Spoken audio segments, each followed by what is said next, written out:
Welcome back to Comic Book Savant. I'm your host, James Harris. This episode, I'm going to be doing a review of a graphic novel called Avengers, Hawkeye, Earth's Mightiest Archer.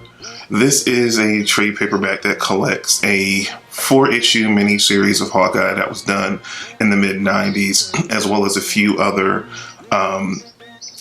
scattered issues of appearances of Hawkeye in Avengers Spotlight, and a one-shot that was done, I think it was called Hawkeye's Earth's Mightiest Archer as well, all included in this one trade paperback. We've known until recently, Hawkeye, as far as in the past, didn't have a lot of his own solo book until the Matt Fraction run and that he had just a couple of years ago that finished up, and Hawkeye's become a main fixture as far as the comic scene as a solo character having his own book. But in the 80s and 90s, Hawkeye wasn't nearly as popular as a character. Things like his inclusion in the movies and so forth, and that great Matt Fraction run that they had with the book really brought the character into the spotlight. But before then, you know, like most of the characters that really gained a lot of fame and exposure during the Marvel Cinematic Universe were more like D-list characters. That those were the characters that were least popular that Marvel still had the rights to. The more popular characters that were in the comic book and pop culture were the ones that they sold off different places that they're slowly but surely, have been getting back over time. But during this period, Hawkeye was not nearly as popular as a character as we know him to be now. So it's kind of cool going back to see this particular period when these little he got these little mini-series, and a lot of that time, you saw a lot of characters, particularly in the 80s, that got little 4-issue limited series runs to kind of bolster the status of the character, try to bring some spotlight on the character, and depending on how they sold would be if they spun out to their own solo series, or they would get, over time, they would space out new additional 4-issue limited series, or maybe a 6-issue.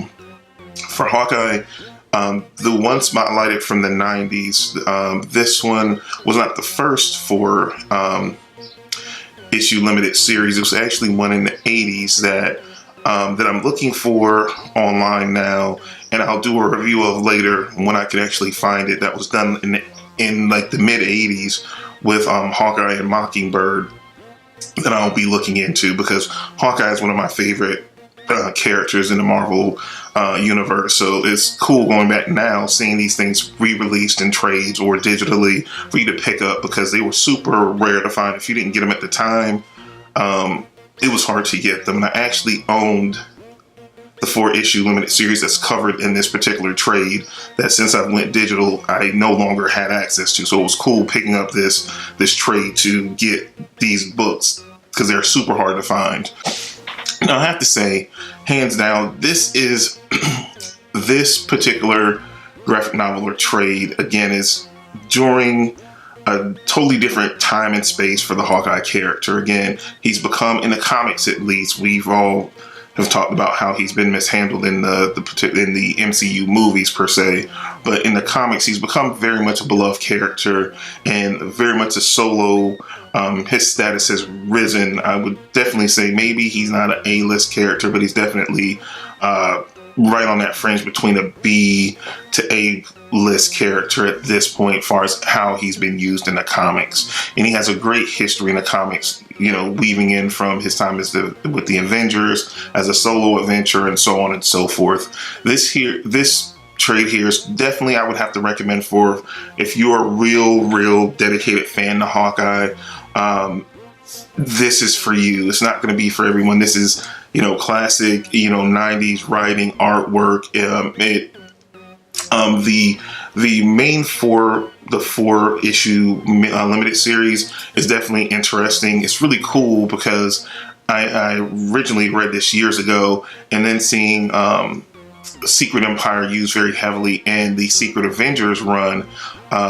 Seeing flashbacks of the Secret Empire very early on and how they operated, then seeing it in that Secret Avengers run that I think Nick Spencer worked on, where they confronted the Secret Empire and they were very much a big bad in that series. So going back, seeing the early incarnations of the Secret Empire was really cool, because I forgot they were the big bads in this limited series. And again, I had these originally when they came out.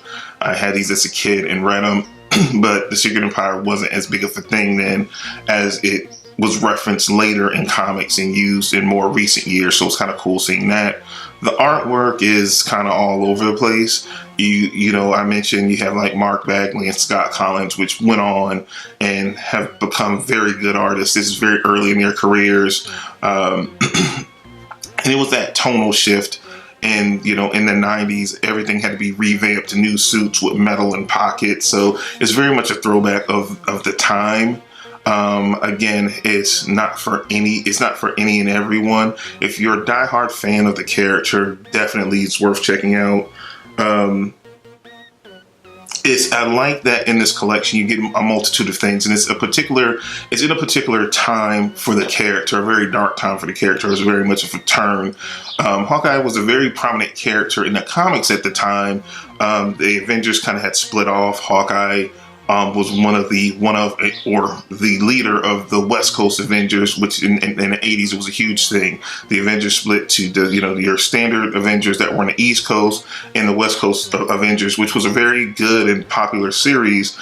And during the 80s, and Hawkeye really came into his own during that series. So it was coming off of a lot of events that happened in that book. Spoilers for something that's 20 some odd years old. In the comics at the time, Mockingbird had just died, which he was married to Mockingbird. So he was very much in a dark place, wanted to disassociate himself with the team. And that's where it kind of triggered him. He kind of up and abandoned the West Coast Avengers and went to be on his own to kind of process Mockingbird dying. So he was very much in a dark place. But again, he was a very prominent character, which led to this launch off of the limited series. Later on, you get the one-shot. This is a couple years later, I guess, late 90s, close to the 2000s, with Earth's Mightiest Marksman. It's a fun one-shot. It definitely shows all the bravado and all the characteristics you love of Clint Barton as Hawkeye. But again, I would have to recommend this solely to people that are true diehard fans of Hawkeye. It's not the best read. If I had to give it a score out of 10, I would give it a 7 out of 10. But definitely, I would skew that being towards if you're a huge Hawkeye fan, because it's definitely a product of its time. Certain things from that far back doesn't age extremely well. It's a fun read, but again, it's triggered towards fans of the character. Just if you're a standard comic book collector, it's nothing super great here unless you're kind of connected with what was going on with the character at the time. Because again, he was a very prominent character, being that he was coming off being the leader of the West Coast Avengers, and it was leading up to the culmination of that series kind of ending and figuring out where the Avengers and those characters were going to go at that particular time. They rolled out the West Coast Avengers when that group ended and kind of did another group called Force Works that's referenced in the Marvel Presents that 3-issue reunion. It was with one of the members of Force Works. They kind of, when they disassembled the West Coast Avengers, they rolled into that series. Was very short-lived. It might have lasted 1 or 2 years, so it might have had like 20 or some odd issues. So it has some connection to that. But again, it's very much of a book of its time. Doesn't hold up extremely well, but it's awesome for fans. Or if you're trying to go back and look over, history of kind of where the character was at a certain point in time, it's definitely worth picking up. So definitely check this one out if you have a chance and you're a fan. Again, I preface this because I don't want you to check this out and come back later and say you led me astray. It's definitely for hardcore fans of the character Hawkeye in particular, because it definitely spotlights his solo adventures. So that's all I have for you for this episode. Again, if you're new to the YouTube channel, definitely don't forget to click the subscribe button. And also, if you already have subscribed and you haven't already, make sure you click the notification bell down at the bottom. That'll alert you that new episodes are available as soon as they come out, so you don't have to wonder where they are. It's definitely very important to click the notification bell down at the bottom.